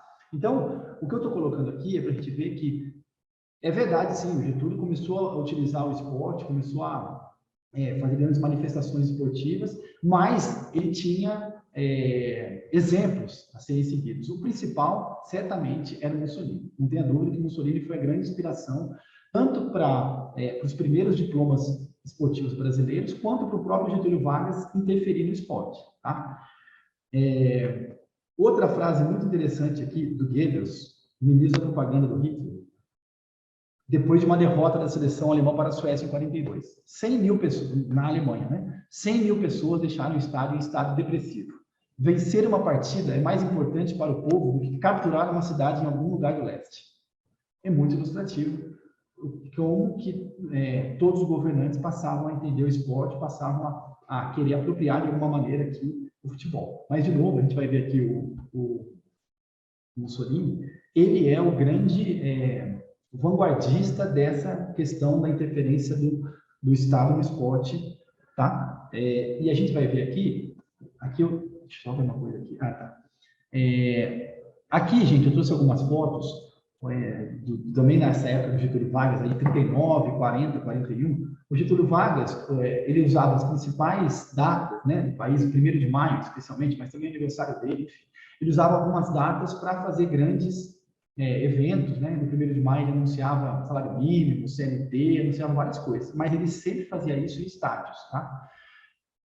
Aqui são algumas fotos de São Januário, que é o mais clássico que ele utilizava mais, mas também ele utilizou o Pacaembu várias vezes, tá? Pacaembu em 1940, ele usou o Pacaembu em 1º de maio, tudo. Então, ele utilizava toda a estética, né? Estética, tudo do futebol, para ele poder se comunicar melhor com as massas e para ele poder fazer alguns anúncios ainda mais populares, né? Usando rádio, tudo. Esse ele usava 39, 40, 41, ele usou todo esse aparato esportivo para anunciar aí as principais medidas, tá? E aí, gente, aí eu até pus até aqui uma lanterninha aqui para a gente poder estudar um pouco melhor aqui esse primeiro decreto. Eu vou trazer para vocês aqui as primeiras características, as principais características desse decreto. Então, foi criada aquela comissão em 1939 para estudar o esporte, e aqui, em 1941, essa é um marco, tá, da legislação esportiva brasileira, é a primeira vez que o Estado normatize e traz um marco legal para o esporte brasileiro. São vários artigos, tá? E assim, gente, aí já falando um pouco da metodologia nossa aqui, até para a gente não poder... Claro, você vai dar uma aula de legislação esportiva, você tem que ler alguns artigos, tudo eu evito o máximo, né? Deixar alguns de ficar escrevendo muita coisa em tela, mas para algumas circunstâncias, eu acho interessante a gente olhar exatamente como está na legislação, né? Não só explicar o conceito, tá? Então, aqui eu trouxe os principais dispositivos para a gente entender como que o Brasil, de uma perspectiva sem nenhuma interferência do Estado e organizado por particulares, passa para uma interferência absoluta do Estado aqui com esse decreto aqui. O esporte, gente, entra para a órbita do Estado brasileiro com esse decreto aqui. Eu vou mostrar as principais características para vocês, tá? Vamos lá. Primeiro, né, algumas características. Ele é considerado a primeira legislação esportiva do Brasil, tá? É a primeira. Inspiração, a legislação esportiva italiana do governo de Benito Mussolini, tá? A organização esportiva do país é cooptada pelo Estado e tem reduzido a margem de manobra para as entidades de administração do desporto e as entidades de prática desportiva, os clubes, tá? Obrigatoriedade de adoção por parte das confederações nacionais das regras de suas congêneres internacionais. Vamos aqui rapidamente falar um pouco sobre isso. Esse último ponto aqui, até coloquei isso, obrigatoriedade de adoção por parte das confederações nacionais das regras de suas congêneres. Na Olimpíada de 32 ou 36, eu não me lembro, tá? Uma das duas, o handball, o polo aquático, ele tinha uma regra diferente. A Confederação Brasileira, que desenvolveu o polo aquático, tinha uma regra diferente da regra da Confederação Internacional. Quando o Brasil foi disputar as Olimpíadas, com essa regra, o Brasil perdeu de goleada de todos, porque ninguém jogava no Brasil assim, né? Então, uma das coisas era obrigar que as confederações nacionais seguissem as regras de suas congêneres internacionais, tá? Vamos ver um pouquinho mais sobre essa legislação. E aqui, gente, talvez o primeiro diploma esportivo que a gente tenha, né, com concepção de organização do esporte pelo Estado, seja essa carta aqui de Viareggio, que é uma carta do Mussolini, tá? Essa carta de Viareggio aqui, basicamente, ela, 1926, essa é na Itália, tá? Esse foi o modelo que o Brasil seguiu. Ela organiza os campeonatos nacionais, disciplina as entidades de administração do esporte, define estado de jogadores, profissionalização de nacionais e estrangeiros, isso em 26 na Itália, tá, gente? Então, esse é um modelo, assim, essa é não um modelo, mas a inspiração brasileira desse decreto de 41 foi essa carta aqui italiana, que certamente é o primeiro diploma legislativo do esporte no mundo, tá? Aqui a carta deles, aqui uma foto, tá? E vamos ver então, gente, voltando aqui para o Brasil, né, voltando para o Decreto-Lei de 1941, seus principais dispositivos, tá? Para a gente entender como que o Estado coopta o esporte nessa época. Vamos lá.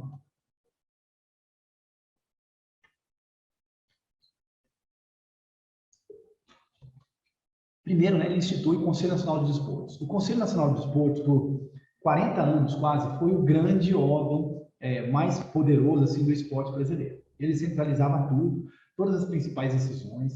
Ao longo desses anos, né, que a gente vai ver que acabou só na década de, lá para frente, 90, ele deu mais de 400 deliberações a respeito do esporte brasileiro. Tá? Ele era a grande instituição, não tinha o Ministério do Esporte, claro, mas aqui dentro do Ministério da Educação e Saúde criou-se o Conselho Nacional de Esportes, que, enfim, né, tinha toda, se fosse hoje, né, teria, vamos dizer na linguagem hoje, seria um status ministerial para esse Conselho Nacional de Esportes, tá? Toda a administração de cada ramo esportivo far-se-á sob a alta superintendência do Conselho Nacional de Esportes, pelas confederações, federações, ligas e associações esportivas. Ou seja, ele subordinava todas as confederações, federações, ligas ao Conselho Nacional de Esportes. Eles ficavam subordinados a ele. Nenhuma entidade esportiva nacional poderá, sem prévia autorização do Conselho, participar de qualquer competição internacional. Tá? Então, lembrando aqui, gente, 41, nós estamos em guerra, né? E aí havia uma preocupação da representação brasileira no exterior, tudo, então tinha essa deliberação aqui do Conselho, para ter todo tipo de participação internacional, tinha que ter prévia autorização do Conselho Nacional de Esporte. Ou seja, falando do CND, né, Conselho Nacional de Esporte, prévia autorização do Estado, vamos dizer assim. Né? O Estado tinha que autorizar qualquer competição internacional. Participação, né, de brasileiros e de equipes brasileiras em qualquer competição internacional. Vamos lá. E olha que coisa interessante aqui, gente, olha só.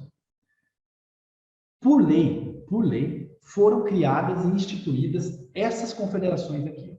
Confederação Brasileira de Desportos, que já existia, tá? Em 1915, ela já existia, mas aqui elas são cooptadas e colocadas na lei. Confederação Brasileira de Basquete, Pugilismo, Vôlei Motor, Esgrima e Xadrez. E aí o mais interessante de tudo, que eu juro para vocês, eu já pesquisei em vários lugares, conversei com várias pessoas, mas eu não entendo por que isso foi colocado dessa forma, que é o seguinte, olha só. A CBD, olha só, a CBD, compreenderá o futebol, o tênis, o atletismo, o remo, a natação, o salto, o polo aquático, o vôlei, o handebol e quaisquer outros esportes que não entrem a ser dirigidos por outra confederação especializada ou eclética. Vamos lá. Como que se organizavam as confederações brasileiras? Aí é bem interessante, principalmente aí, né, um histórico para quem é das confederações que estão participando aqui com a gente. E também, né, fiquem à vontade para participar tudo. O Estado criou 6 confederações aqui, né? A 1, que era a CBD, vocês vão ver que os títulos brasileiros, os primeiros títulos, tinham CBD ainda, não era CBF, né? Confederação Brasileira de Desportos. Não tratava só do esporte, tá? Ela tratava de tudo isso aqui no parágrafo 1. Tênis, atletismo, remo, era um guarda-chuva de confederações, tá? E por que isso existia? Eu não sei dizer o porquê, por que a CBD, por que, por exemplo, eles consideravam que o pugilismo é uma confederação especializada ou eclética, tá? Porque todas essas outras aqui, basquete, pugilismo, vôlei motor, esgrima e xadrez, são consideradas confederações, aqui embaixo no parágrafo único, especializadas ou ecléticas. As outras não. Futebol, tênis, atletismo e tal. Por isso que não justificava ter uma confederação brasileira de atletismo, confederação brasileira de vôlei, entendeu? Não tinha. Era tudo dentro da CBD. Porque essas outras aqui eram especializadas. Ah, Gabriel, mas por que essas são especializadas? Não sei.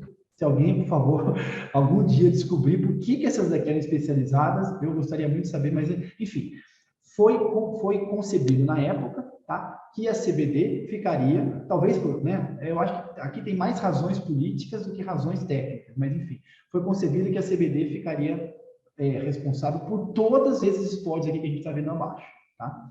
E, de novo, todas as confederações estavam subordinadas e vinculadas ao Conselho Nacional de Desporto, ao Estado brasileiro, tá? Porque o chat... Deixa eu olhar. Gente, desculpa, estou olhando aqui só o chat sobre o xadrez. Até hoje a discussão social no esporte, ontem no CBDU também foi criada por essa lei. Perfeito. Jorge, foi criada por essa lei mesmo, no artigo 18, se eu não me engano. Isso mesmo. Bicho, prêmio que dá o jogador na missão vascaína. Tá, estou olhando aqui. Ok. Joia. Vou mandando aqui, gente, no chat, que eu vou olhando aqui o melhor possível. Vamos lá, vamos continuar aqui para a gente...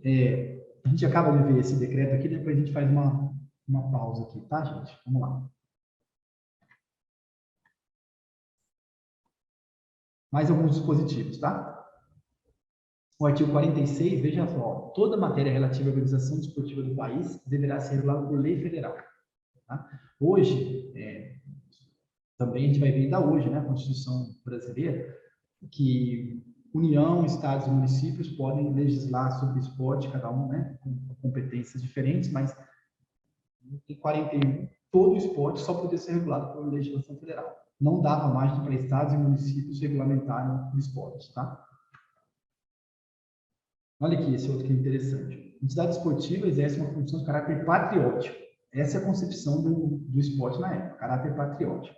É proibida a organização e funcionamento de entidade esportiva que resulte em lucro, para os que nela empreguem capitais sob qualquer forma. Tá? Então, gente, isso aqui, ele, de alguma maneira, por muito tempo, essa foi a concepção dos clubes brasileiros, né? Como associações, né? Que não podiam ter lucro. Tá? Claro, isso mudou recentemente, agora com uma nova lei de sociedade anônima, mas, enfim, desde 98 a Lei Pelé já permite que os clubes sejam organizados de qualquer forma, né? Quando eu falo clubes, que todos, né? Todos os clubes, de qualquer modalidade, podem ser organizados de qualquer forma. Tem uma liberdade ampla hoje para isso, mas nessa época, em 41, o primeiro dispositivo legal nosso, se proibia qualquer tipo de funcionamento de entidade esportiva que resultasse em lucro. Olha essa aqui, que coisa surreal. As mulheres não se permitirá a prática de desportos incompatíveis com as condições de sua natureza, devendo, para efeito, o Conselho Nacional de Desportos baixar as necessárias instruções das entidades esportivas do país.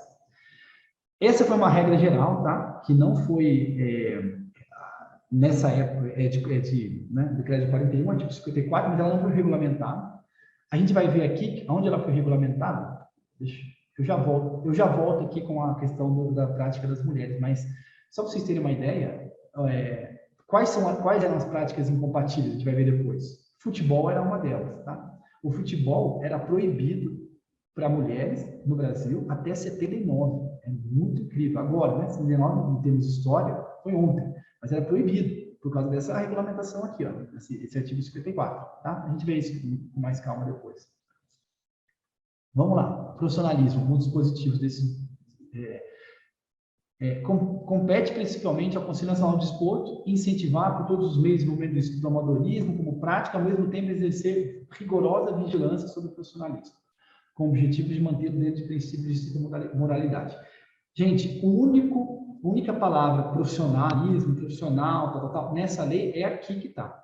Ele não define quem é profissional, não entra no mérito de como é que é o contrato desses profissionais, não entra no mérito nada disso. Ele só diz o seguinte: bom, você querendo ser profissional, o CND, ou seja, o Estado, ele vai exercer rigorosa vigilância sobre esse profissionalismo, tá? Não tem nada mais detalhado sobre a questão da profissionalização do futebol. E, de novo, ela já vinha sendo feita nos estatutos dos clubes, nos estatutos das entidades de administração do desporto, na década de 33, né?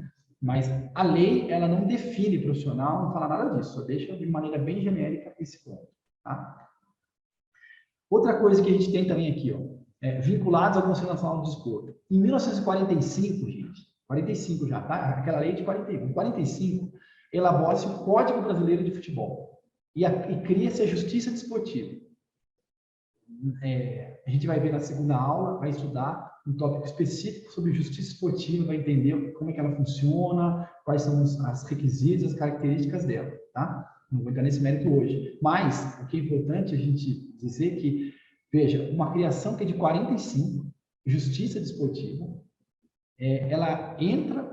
o Estado brasileiro cria isso, e o mais incrível, a palavra justiça desportiva está na Constituição brasileira, no artigo 217, tem lá justiça desportiva, a gente vê isso hoje ainda, tá? Sobre a Constituição. Mas o entendimento da justiça desportiva, como é que ela funciona, na aula seguinte, tá? Na nossa próxima aula. Mas, enfim, o que é importante para a gente aqui, como histórico da legislação, cria-se em 45 essa justiça desportiva. Antes havia apenas o Tribunal de Penas. E ela é baseada, gente, no Código Penal, tá? A justiça desportiva é baseada no Código Penal de 1940, que tinha acabado de ser promulgado também. Bom, ela tem bem uma linguagem de penas e né, sanções. Isso em 1945. Tá? Eu coloco aqui uma bola dividida, que é a questão da construção. Aqui é o Maracanã, né? final, 1950, desastre, perdemos de 1-0 do Uruguai. Não, 1-0 não, 2-1 do Uruguai. Enfim, isso aqui é uma foto que mostra o que tinha de gente. Fala-se, né, que é o maior público da história do futebol, enfim, isso aqui. Mas é importante, na época, houve uma grande briga, uma grande divergência. Tem alguns livros, inclusive, que mostram os debates parlamentares no Rio sobre a construção do Maracanã, né?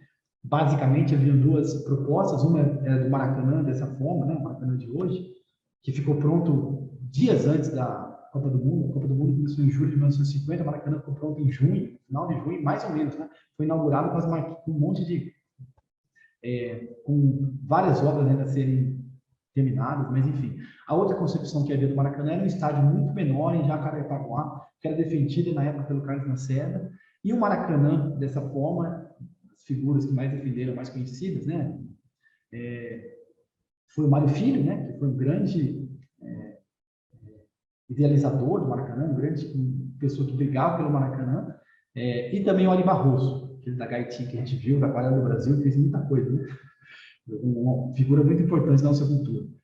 Mas acabou prevalecendo essa concepção de Maracanã maior, tá? Mas houve esse grande embate nas assembleias do Rio de Janeiro a respeito de como seria a construção do Maracanã e como que isso ia ser organizado. Lembrando também, né, gente, que teve a Copa de 38 na Itália, que ela foi campeã, em 42 e 46 não tivemos Copa por causa das guerras. E em 50 voltou a ter Copa do Mundo. Então, a Copa de 50 foi muito...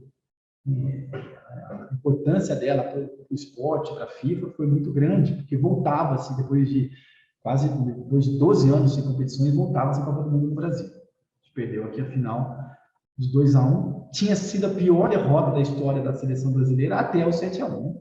Enfim, aí cada um pensa qual que é a pior derrota. Vamos lá. E aqui, ó, olha só, isso aqui é uma deliberação, trouxe aqui naquela questão do esporte feminino. Essa aqui é uma deliberação número 7 de 65 do Conselho Nacional do Desporto, tá? Lembra que no artigo 54 daquela legislação tinha a questão da proibição do esportes incompatíveis e tal. E aí teve uma deliberação do Conselho Nacional do Desporto dizendo o seguinte: não é permitida à mulher a prática de lutas de qualquer natureza, de futebol de salão, futebol de praia, polo aquático, polo, rugby, halterofilismo e beisebol. Gente, isso foi proibido legalmente no Brasil por essa deliberação aqui. E foi só revogado em 79. Tudo isso aqui era proibido legalmente. Hein? Eram proibidas as mulheres de jogarem futebol, né? Para participarem de torneios, tudo, por essa deliberação aqui. E 79 de novo, né? Se você olha historicamente, 79 é ontem. Em termos de esporte, em termos de história do esporte, tá bom? Vamos lá. Eu vou só falar agora rapidamente sobre essas duas leis aqui e a gente faz uma pausa, tá, gente? O que acontece, gente? Vamos lá. Nós tivemos a primeira lei 41, tá? Aquela lei intervencionista, aquela primeira legislação esportiva brasileira. Aqui, em 75, a gente tem a segunda lei geral, considerada a segunda lei geral do esporte.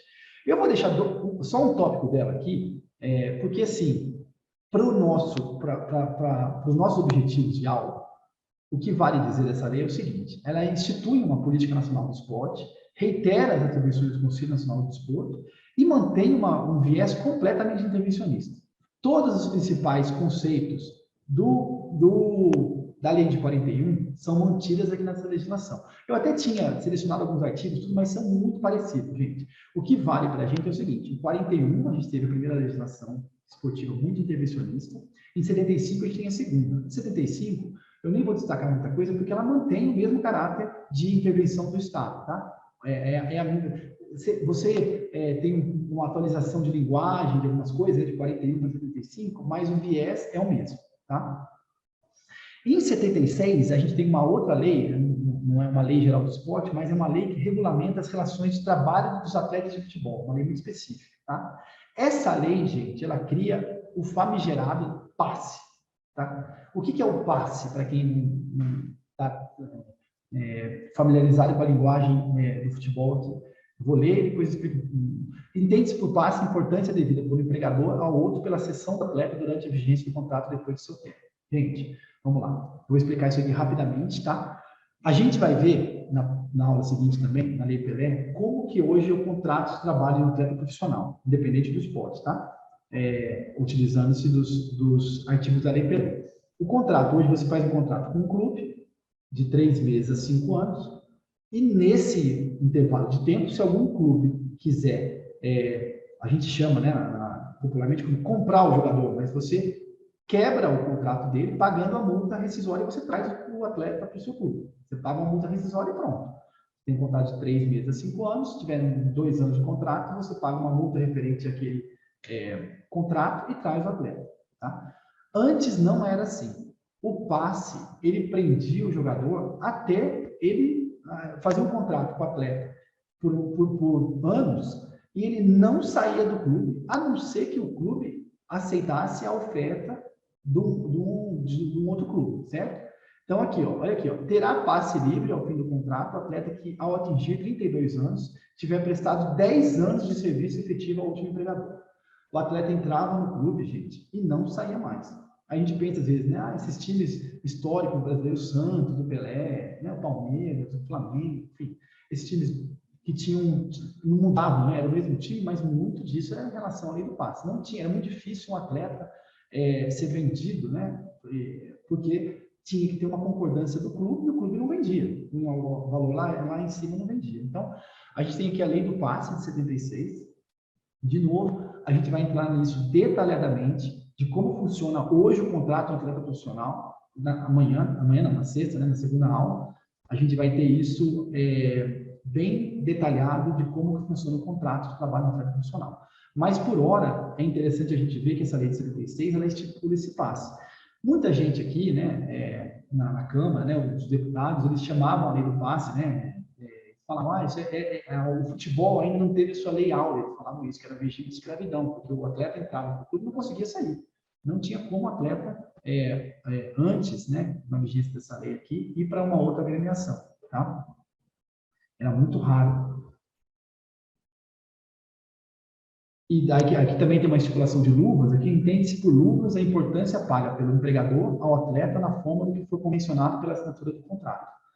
Tá? A gente tem o luvas hoje também, enfim, né? O atleta, quando vai para o clube, ele recebe um valor que a gente chama de luvas, que é pela mudança de clube, né? Ele vai de um clube para o outro, recebe luvas também. Mas, enfim, isso aqui é o que tinha na legislação de 76 em relação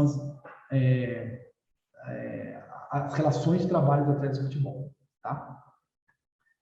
E aí, gente, eu ponho essa foto aqui, terminando aquela lei esportiva da década de 70, que havia muita, né, influência política nessa época. Aqui é uma foto do Médici com o Pelé, quando o Brasil ganha o Tri, em 70. E aqui, né, tinha uma frase que era muito clássica na época, que era: onde o Arena vai mal, mais um time do Nacional. O Arena, né, era o partido do governo brasileiro na época, né, onde eles se organizavam. E tinha essa frase, né? Onde o Arena está mal, o partido está mal, ele criava mais um clube, botava mais um time no futebol, no Campeonato Brasileiro. O Campeonato Brasileiro, gente, chegou a ter, no final da década de 70, no começo da década de 80, mais de 100 clubes, né? Na primeira divisão. Vamos organizados assim para ter o máximo de clubes possíveis. E, de novo, a gente está num contexto em que ainda havia um viés intervencionista muito grande do Estado sobre o esporte brasileiro, tá? Vou fazer esse quiz aqui, aí sim a gente vai tomar um café, tá? Vamos lá. Essa aqui, presta atenção, não responde rápido que vocês vão errar. Contra qual time Pelé fez de pênalti seu milésimo gol? Ponte Preta, coisa boa de novo. Não. Vasco, Botafogo da Paraíba ou Sampaio Corrêa, do Maranhão? Alguém? Deixa eu ver no chat aqui. Vasco, todo mundo botando Vasco, todo mundo isso. Vou surpreender vocês agora. Enfim. Vasco. Todo mundo pôs Vasco e enfim, né? Popularizou-se. Todo mundo, vamos lá. Pelé fez o milésimo gol no Vasco em 69, quando o goleiro chamava Andrada. Tem lá o gol, ele faz o gol, todo mundo entra todo mundo, acho que quem acompanha mais futebol, claro, já viu esse gol, né? Ele faz o gol, entra os repórteres, abraça, ele faz o milésimo gol. Aí, agora, recentemente, não sei se vocês, isso é muito interessante ver, fizeram uma recontagem dos gols do Pelé, saíram várias reportagens, sei lá, faz uns 4, 5 anos isso, faltou um gol que eles não contaram num campeonato aí do Pelé. Então, na prática, o 10º gol do Pelé foi num jogo antes, que ele jogou com o Botafogo da Paraíba e fez um gol de pênalti também. O jogo anterior a esse jogo do Vasco é contra o Botafogo da Paraíba. Eles queriam que o Pelé fizesse o 10º gol no Maracanã. O Pelé fez 1-0 contra o Botafogo da Paraíba. O que fizeram? Puseram o Pelé no gol. Nesse jogo, o Santos e o Botafogo da Paraíba puseram ele no gol, para ele não fazer o 10º gol, para tentar fazer no Maracanã. E ele fez no Maracanã. Mas depois que foram remontar, isso é recente, né? E viram que o 10º gol dele, na verdade, se for contar mesmo, é contra o Botafogo da Paraíba de pênalti, lá na Paraíba. Mas, claro, né, toda a história e a simbologia toda mostra que o gol dele, né, foi esse 10º gol, foi contra o Vasco, contra o Andrada, tudo, enfim. Mas só para a gente ver como, de vez em quando, a história é meio reescrita, tá? Pessoal, então vamos lá. Vamos seguir. Eu já pedi para o Lindbergh aqui também, para ver se ele consegue colocar o link no chat. A gente prossegue aqui para a gente ir para o final dessa nossa aula aqui, que a gente vai ver na questão da funcionalização do esporte, tá? Vamos lá. Bom, a gente terminou esse quiz. Próximo. Agora, antes da gente entrar, né, na parte final da aula, na funcionalização do esporte, eu trouxe aqui um estudo de caso em relação à questão dos patrocínios e uniformes esportivos, tá? Ele tem como, historicamente, né, ele tem como primórdios, né, essa equipe de futebol, que é difícil pronunciar, Eintracht Braunschweig, né, que teve esse primeiro patrocínio aqui, começa aqui na Alemanha, tá? E, de novo, o Conselho Nacional dos Esportes proibia isso, né? Proibia patrocínios de camisa, e foram flexibilizando essa proibição. Aí, aqui no Brasil, a gente teve, primeiro, né, o patrocínio em camisa foi do vôlei, tá? Na época, ainda no Musman, presidente da federação, depois do atletismo e depois do futebol, tá? Foram os primeiros patrocínios em uniformes esportivos aqui no Brasil. A gente tem alguns... Olha que coisa horrorosa, gente. Tô brincando. Olha só, são cenas fortes agora, gente, que a gente vai ver agora, tá? Olha isso aqui. Ave Maria. Os primeiros patrocínios, tá? Trouxe aqui 2 uniformes do Corinthians e do Flamengo aqui, ó. Tá, isso em 82, tá, gente? Que o Conselho Nacional do Esporte começa a flexibilizar essa questão de patrocínios em camisas, tá? 82 e 83, que efetivamente começa aqui no Brasil. E aí é interessante ver que também aqui são as camisas da Copa, né? Peguei de 2018 aqui essa foto, mas assim, a FIFA proíbe patrocínios, né, e uniformes em torneios de seleções. Claro, você tem a marca do fabricante do esporte, né? Do fabricante do material esportivo, mas patrocínio a FIFA também proíbe, tá?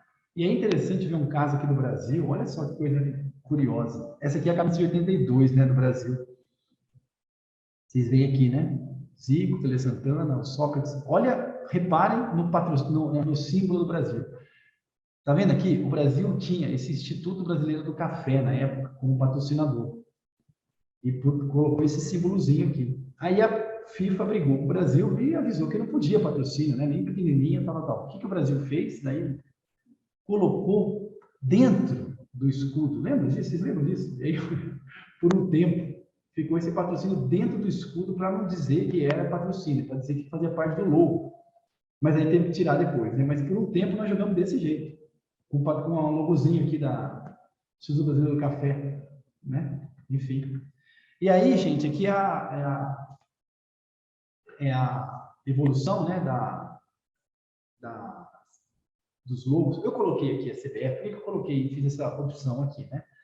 Para a gente entender como e por que era CBD, como que era antes, né, em 1916, os logos, e por que virou CBF, por que teve que se transformar.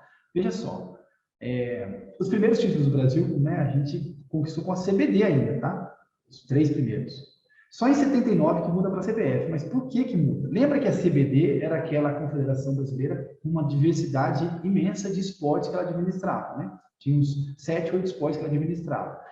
Em 79, a FIFA, por um decreto, determinou a necessidade de que as entidades nacionais que administrassem o esporte tivessem dedicação exclusiva ao desenvolvimento do futebol. E aí sim que a CBD teve uma cisão, né? E os esportes foram cada um para suas confederações. Antes aconteceu que o vôlei foi de 54, o tênis 55, atletismo 77, os que eram juntos, né? Mas a CBF virou CBF só em 79 com essa estipulação da FIFA, tá? E aí também é num contexto do Brasil, aqui em 79, começo da década de 80, em que se começa a flexibilizar alguns pontos do esporte que a gente vai ver agora como que a gente chegou na Constituição, tá?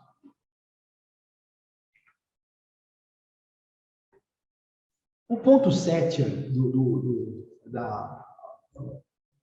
nosso estudo de hoje, gente, traz a questão dos movimentos esportivos internacionais. Tá? Até então, o que é importante enfatizar é o seguinte, o esporte, de uma forma geral, principalmente até a Olimpíada de 64, que foi em Tóquio, o esporte ele era visto como uma atividade basicamente voltada ao alto rendimento, né? O esporte era coisa para atletas. Os atletas que participavam eram recordes, jogos, atletas.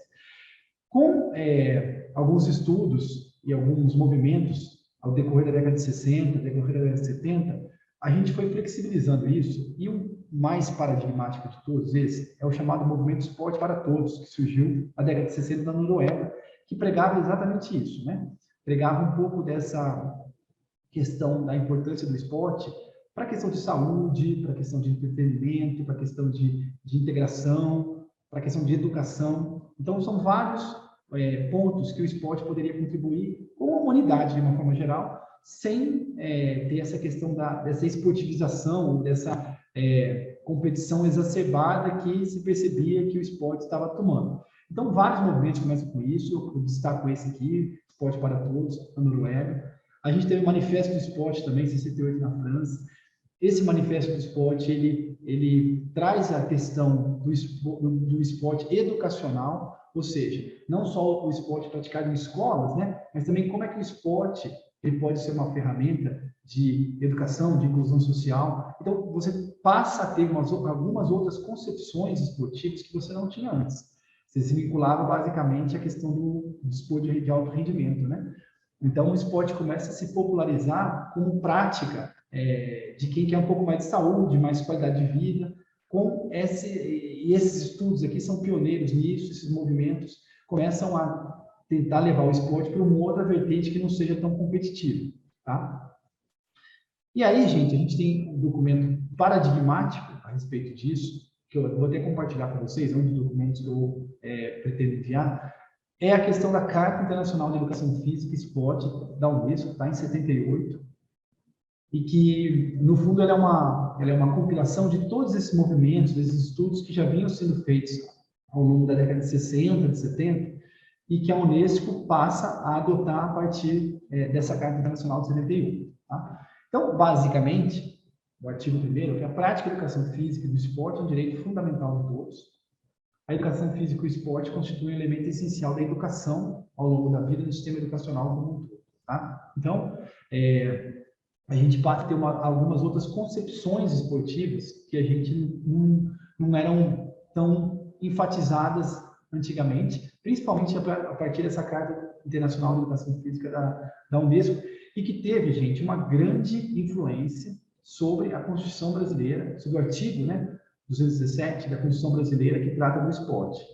Talvez essa Carta Internacional de Educação Física e Esporte seja a maior influência na Constituição brasileira depois de 88, né, nos trabalhos da Assembleia, em 85, a gente vai ver que essa carta teve grande importância, tá?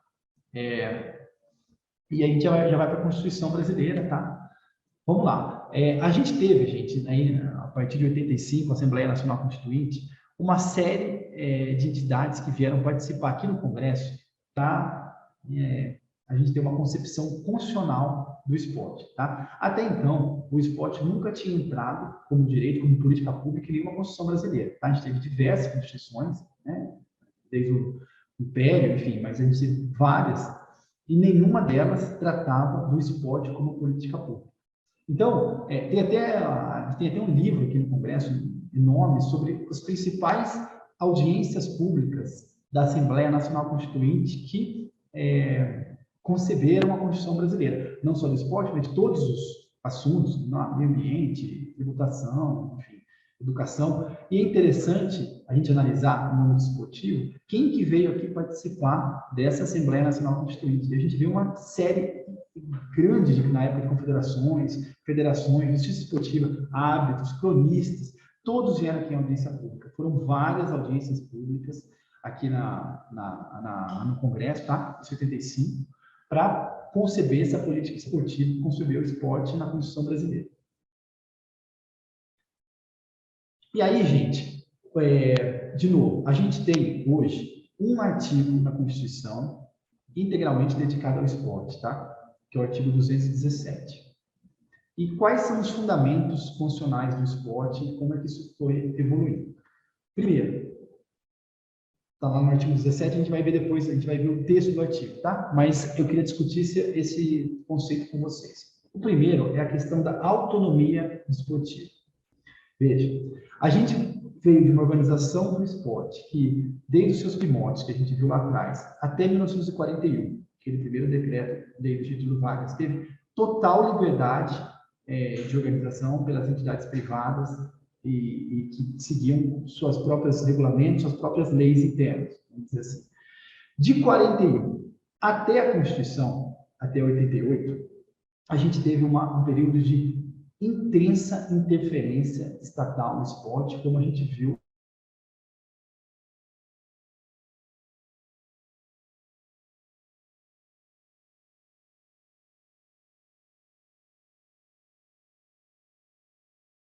restrição da liberdade organizativa e de participação dessas entidades esportivas. A Constituição de 88, considerando todos esses aspectos, ela vai para uma outra vertente, tendo visto todas as discussões na Assembleia Nacional Constituinte.